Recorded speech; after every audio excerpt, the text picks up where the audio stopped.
Hi, my name is Jonas and I'm a filmmaker based here in Ireland, and recently I had the opportunity to go on a bunch of safari shoots for the first time ever. Up until now, all I ever needed was 70 to 200, but I knew for a trip like this I really needed something much more capable than that. So after a lot of research and consideration, I found myself with this. This is the Tamron 150 to 500mm lens, and very briefly and quickly, this lens is great. And in this video I'm going to talk about why I like this lens and why I ended up choosing it over its competitors, which would be the Sigma 60 to 600 and the Sony 200 to 600mm. And of course, I think it's worth for me to mention that this video will be based on my own experience as a filmmaker.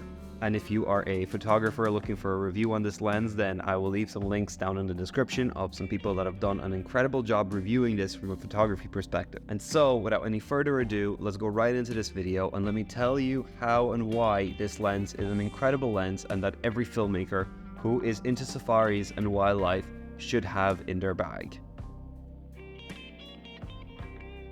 Alright, so before we jump into too many things, I would like to talk about the build quality of this lens and what makes it so special. So right off the bat, with this kind of lens, it will set you back around €1,200. But if you are lucky and you can find it secondhand, then you should be paying around €900 for it, and honestly, it is perfect for the price. It's sturdy, it's made out of metal, it has some plastic parts in it, however, it feels good in the hands. It's very easy, and best of all, it actually contracts and expands. In my opinion, I know a lot of people don't like this. I quite like this for telephoto lenses because I travel. And the smaller it is, the easier it is for me to pack it away and put it into my camera bag when I'm on the go. I'm not gonna delve into too much detail on every function on this lens and everything that it can do, because honestly, I think there's other people that have done much better reviews than me on this, and they've tested it even more thoroughly than I have. But I will be honest, everything it says it can do, it does. The autofocus is super reliable, didn't have any issues with it at all. The stabilization is excellent. You can lock the lens, and you can lock it at any time by just moving this here or pressing the locking button. And actually, my favorite part is that you can just expand the lens doing this. Rather than having to use this scroll all the time, you can just push it in and out. And if you want to lock it, you just turn on the locking mechanism. And personally, perfect design. And for me, it works. I didn't have any issues whilst filming with it or anything like that. And I think as far as build quality goes, it was pretty good. I will say one thing though, this lens is not light. Coming in at just under 2 kilograms, this thing can get heavy. And I'll be honest with you, whenever I wasn't shooting on a tripod, shooting handheld with this, you start to feel the weight and the imbalance of the camera and the lens at the front.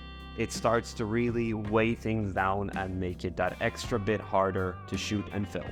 And then of course, let's touch on this part right here. This is the mounting mechanism, and it is actually an Arca-Swiss mounting mechanism, which is fantastic, and it comes with it, and I love it because all of my tripods have an Arca-Swiss. So yeah, this is an excellent feature because it means I can quickly hot swap between my tripods and lenses and everything like that without having to worry about where everything is going to be locked in. Now, I did have a few things that did actually bother me when shooting with this lens, and one of them was actually using the zoom wheel. It's a little bit stiff.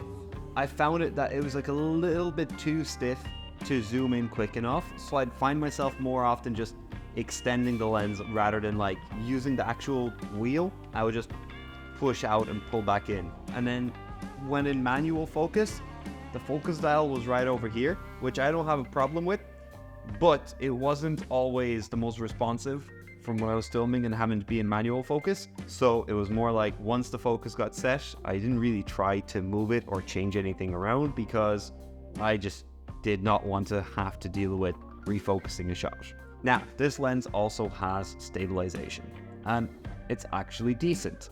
I'm not going to go into all the details of what each thing is because it'll take too long, and also, I'll be honest, from what I was filming, I tested every feature and I barely noticed a difference. So honestly, I think the stabilization was fine. And of course, pairing that with the FX3 that already has in-camera stabilization, I was actually able to get pretty good results and shots that I was quite happy about based on the fact that this lens had stabilization, camera had stabilization, and also if I really needed to, I could use a little bit of DaVinci Resolve and fix up the shots, and honestly, the results, they were great. I had no issues with that. So stabilization exists, it's decent. I will say one thing from my experience of shooting with this lens is that the minimum focusing distance was fantastic. Oftentimes I would find myself near animals that were actually quite close, and you just simply don't have the time to swap this lens for a wider angle lens. And while that is a little bit of a bummer, having this lens on and having a close focusing distance really came in clutch. And it meant that I could still film the animals from up close without having any issues with focus breathing or any issues with focusing at all. And the fact that they could be so close to us was fantastic. And me not having to switch lenses last minute really was helpful, especially in the conditions and scenarios that we found ourselves in at times. And the reason why I love this is that most telephoto lenses don't actually have a very good minimum focusing distance. So having something like this and a lens that's so cheap, it really sold it for me. And now for the final part, and probably the most exciting part. How did this lens actually perform in the field? And instead of me just talking away with all this, why don't I throw up some clips now on the screen and let you see for yourself if this is the kind of footage that you want to get out of your lens or not. And for these shots, I've made sure that they are as raw as possible so that you have the best idea of what you will be getting if you do end up deciding to buy this lens.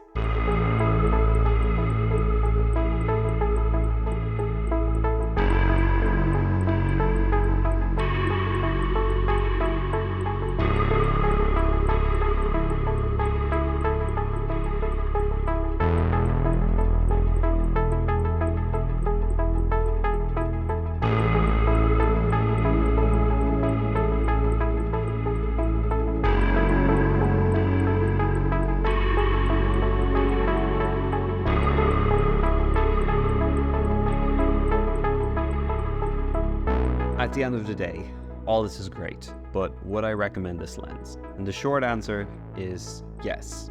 If you're just beginning or looking to get a new telephoto lens for your upcoming safari trip, this is a perfect lens, and I honestly could not recommend it enough. It won't blow your mind, but it will deliver some incredible results. And honestly, that sometimes is the most important thing. And most importantly, it's actually quite easy to shoot with. And when you're having fun filming, well, that is probably the best part. So yeah, that's it from me on this one. I know that this isn't the most formal review that you could expect, but I tried to make sure this was as honest and as unscripted and raw as possible. And if you're interested in seeing more videos like these that are more honest, raw conversations rather than technical details, then feel free to stick around. I've got a few more bits of gear and equipment that I'd like to talk about that you guys might be interested in. Hope you have a good one, and I'll see you soon. Bye.